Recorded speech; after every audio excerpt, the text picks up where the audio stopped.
یا پھر کچھ صحابہ کرام ایسے تھے جنہوں نے ایمان قبول کیا، اسلام لائے، اور اسلام لانے کے بعد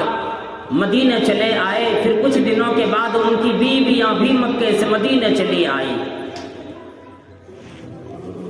اس لیے کہ اسلام اس بات کی اجازت دیتا ہے کہ اگر کوئی مرد مسلمان ہو، اس کی زوجہ بھی مسلمان اور ایمان میں داخل ہو، تو اللہ کے نبی علیہ السلام نے فرمایا کہ وہ آپ کے نکاح میں برقرار رہے گی۔ اور اگر انہوں نے ایسا نہیں کیا، مثلا اگر مرد مسلمان ہو گئے، عورتوں نے ایمان نہیں لایا، تو پھر اس کا ایمان قبول نہیں کیا جاتا ہے، اور پھر وہ ان مردوں کے نکاح سے نکل جائے گی جو مرد مکے سے مدینہ ہجرت کر کے تشریف لے آئے۔ کچھ عورتیں نبی علیہ السلام کے پاس آئی، کچھ صحابہ کرام کے پاس بھی آئی، واپس آ گئی۔ اللہ رب العالمین نے وہاں یوں فرما دیا کہ آپ پہلے ان سے امتحان لیجئے، پوچھئے، ان عورتوں سے پوچھئے کہ اگر وہ اسلام میں داخل ہیں اور مکمل اسلام کے قوانین کو ماننے کے لیے تیار ہیں، تو پھر یہ غیروں کے لیے، غیر مسلمین کے لیے حلال نہیں، جائز نہیں۔ اور اے صحابہ کرام، اگر یہ ایمان نہیں لاتی، اگر یہ کلمہ ادا کرنے کے بعد پھر اگر مرتد ہو گئی یا کلمہ ادا کی ہی نہیں شروع سے، تو پھر یہ آپ کے نکاح میں نہیں رہ سکتی۔ اور فرما دیا گیا وَلَا تُمْسِكُوا بِعِصَمِ الْكَوَافِرِ وَاسْأَلُوا مَا أَنفَقْتُمْ۔ کیا صحابہ کرام جو عورتوں کے لیے، اپنے بیویوں کے لیے آپ نے خرچ کیے، آپ وہ اخراجات دینے کے ساتھ ساتھ اگر وہ ایمان میں داخل ہے تو ٹھیک ہے، ان سے نکاح آپ کر لیں، یا اگر نکاح کا مکمل پہلے سے ہوا ہے تو اسی کو رکھ لیں اپنے نکاح میں۔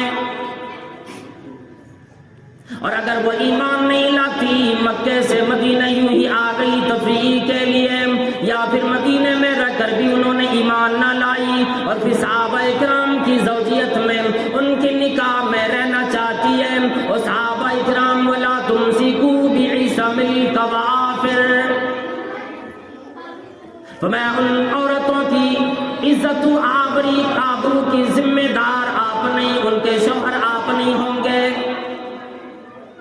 جو اسلام نہ لائے، اللہ رب العالمین کا انکار کرے، کتاب اللہ کا انکار کرے، دین اسلام کا انکار کرے۔ ادھر ایک دفعہ پوچھ لیں، اگر آواز صاف آ رہی ہے تو ٹھیک، نہیں تو پھر تھوڑا ساؤنڈ کم کرا دیں گے، ذرا پوچھ لیجیے آواز صحیح ہے۔ اگر وہ اسلام لائی ہے تو ٹھیک ہے، اور اگر نہیں تو اللہ رب العالمین حکمت و دانائی والا ہے کہ آپ انہیں واپس کر دیں، اپنے نکاح میں نہ رکھیں۔ کتنی بڑی شرط لگائی اسلام نے، شریعت نے۔ آپ ایک بات کو یہ دیکھ لیں، اللہ رب العالمین نے ایک آیت نازل فرمائی، اسی سورت کے اخیر سے لاسٹ سیکنڈ میں، فرمایا یا ایھا النبی اذا جاءک المؤمنات یبایعنک علی الا یشرکن باللہ شیئا، اور میرے پیغمبر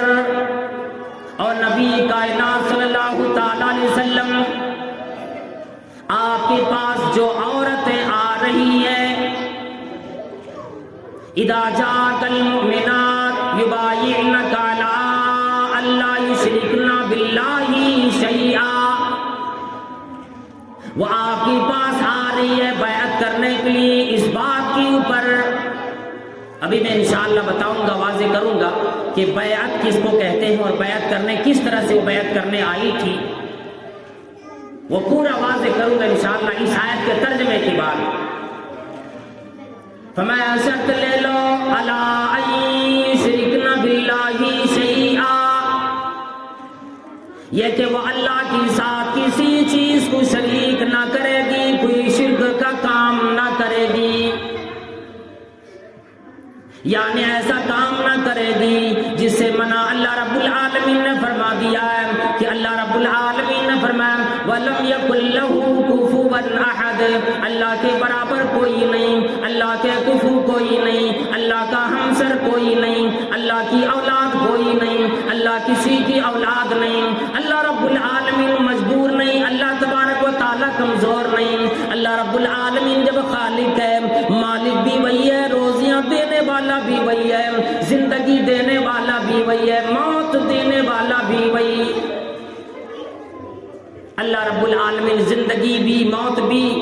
روزی رساں بھی وہی ہے، زندگی دینے والا موت دینے والا وہی، ایک احکم الحاکمین ہے،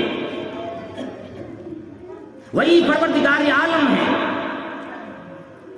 سب سے پہلی شرط لگائی کہ یہ شرک نہ کرے۔ اب ایک ہے شرک اکبر اور ایک ہے شرک اصغر، یعنی سب سے بڑا شرک اور چھوٹا چھوٹا شرک۔ اور شرک کہتے ہیں اللہ رب العالمین کے اسماء و صفات میں، الوہیت میں، ربوبیت میں کسی کو بھی شامل کرنا، کسی کو اللہ کی ان کاموں کے کرنے کے لیے برابر سمجھنا۔ جیسے ایک چیز آپ سمجھ لیں کہ یہ اللہ رب العالمین ہی بارش نازل کرتا ہے، اللہ تبارک و تعالیٰ ہی فصلوں کو اگاتا ہے، اللہ رب العالمین ہی اولاد دیتا ہے جس کو چاہتا ہے، اولاد سے محروم کر دیتا ہے، سب اسی کے اختیار میں ہے۔ روزیاں دینے والا بھی وہی ہے، کسی کو زیادہ روزیاں دیتا ہے تو کسی کو کم دیتا ہے، کسی کو موت دے دیتا ہے جلدی، کسی کو حیات دے دیتا ہے لمبی، تاکہ اللہ رب العالمین ہمیں اور آپ کو، ہماری ماں بہنوں کو، مردوں کو، مومنوں کو، ایمان والوں کو، کلمہ ادا کرنے والوں کو آزمائے۔ الذی خلق الموت والحیات لیبلوکم ایکم احسن عملا، وہی اللہ رب العالمین کی ذات ہے جس نے تمہارے لیے موت کو بھی، زندگی کو بھی پیدا کیا، لیبلوکم تاکہ تمہیں آزمائے۔ اب آزمائش میں سارے لوگ شامل ہیں، مرد ہو، عورتیں ہو، بچے ہو، جوان ہو، بوڑھے ہو، تمام لوگ اس میں شامل ہو جاتا ہے۔ اس چیز کے اندر سب شامل ہو جاتا ہے۔ اللہ رب العالمین دیکھنا چاہتا میرے بندوں میں سے کون بندہ، میری بندیوں میں سے کون سی بندی سب سے بہترین عمل کر کے لاتا ہے۔ میں نے زندگی بھی بنائی، موت بھی دی، میں نے آزمائش کے لیے دی، اس لیے دی کہ وہ ان تمام چیزوں کا خیال رکھے اور پھر آخرت کی تیاری کرے۔ ہر آدمی یہ اقرار کرتا ہے اللہ نے پیدا کیا، اللہ روزی رساں ہے، اللہ مشکل کشا ہے، لیکن پھر اگر مصیبت ہمارے اور آپ میں آ جاتی ہے، چاہے کسی ایک آدمی پر مصیبت آئے یا کسی ماحول میں، معاشرے میں مصیبت آ جائے، اس وقت ہم اور آپ شرک سے بالکل نہیں بچ پاتے اور شرک ہم لوگوں سے بالکل ہو جاتا ہے۔ ایک تو شرک یہ ہے کہ اللہ رب العالمین کی عبادت میں کسی کو شریک کر لینا، جیسے سجدہ، نماز، رکوع، قیام، اور اسی طرح سے جانوروں کو ذبح کرنا، حلال کرنا، روزے رکھنا، نظر و نیاز ماننا، یہ تمام کی تمام ایک عبادت ہے، اور یہ عبادت صرف اور صرف اللہ رب العالمین کے لیے ہونی چاہیے۔ اگر ہم نے اور آپ نے نظر غیر اللہ کے نام سے مان لیے، اگر ہم نے اور آپ نے ذبیحہ، جانور غیر اللہ کے نام پہ ذبح کر دیے،